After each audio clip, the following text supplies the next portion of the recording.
The earliest written records of tea comes from China. Chinese legend attribute the invention of tea to Shennong, the mythical sage ruler of prehistoric China, known as the Divine Farmer, in the central and northern China in 2737 BC.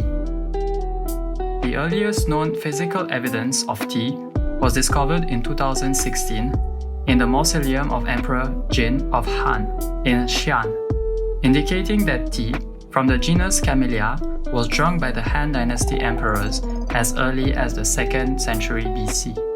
100 years after, the meta in tea preparation became to heat it, pack it into ingots, grind it into powder, pour hot water, and create a beverage called matcha.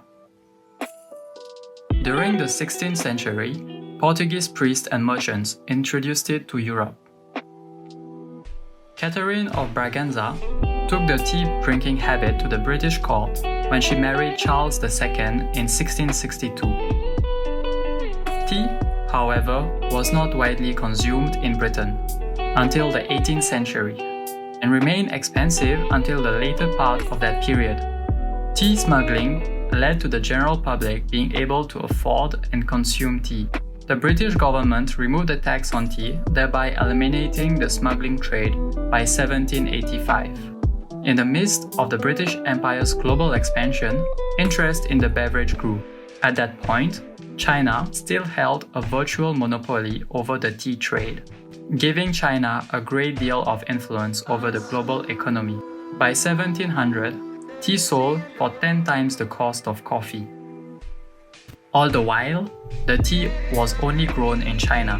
China was completely self-sufficient. This led to the Chinese only accepting precious metal in exchange for tea. So at first, England paid for all the tea in silver. China began stocking up massive quantities of silver, while England's demand for tea kept increasing, making them rapidly consume their stocks. This led to England quickly suggesting trading tea with another substance, opium. The East India Company ran the colony of India on behalf of the British Crown, which just so happened to be the world's only producer of opium. They began flooding the Chinese market with large quantities of free samples of the drug. The Chinese official responded with a total ban of the drug, which was inefficient as its subject began trading it for tea offshore. As the Chinese became addicted to the drug, a Chinese official was appointed by the emperor to deal with the escalating situation. The official arrived in the only open trading port of China, Canton, now Guangzhou. He ordered the house arrest of all foreign traders, the blockade of the port, and the destruction of confiscated opium as a statement. This escalated into a full-fledged war, the First Opium War, where the British Empire came out on top. After losing a war and the port of Hong Kong, the Chinese resumed trading on less favorable terms.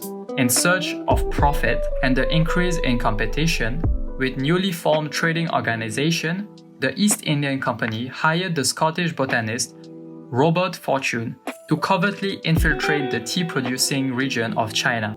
The goal? To retrieve the forbidden tea plant. Thus began the first and greatest corporate espionage. Disguised as a Chinese merchant, he traveled beyond the allowable day's journey from the European treaty ports into the remote areas of Fujian, Guangdong, and Jiangsu provinces. It was a arduous 3-month trek southwest by river junk, sedan chair, and on foot. Accompanied by 2 trusty servants, Wang and a man referred to only as the coolie in Fortune's published account of the trip. On their recommendation, Fortune had his hair shaved off, had a faux queue attached to the back of his head, and donned the apparel of a local nobleman or wealthy merchant.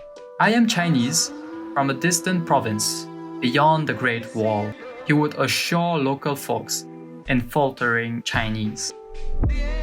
3 years later, after outrunning pirates, the authorities, and bandits, he returned to British-controlled territory triumphantly in 1848.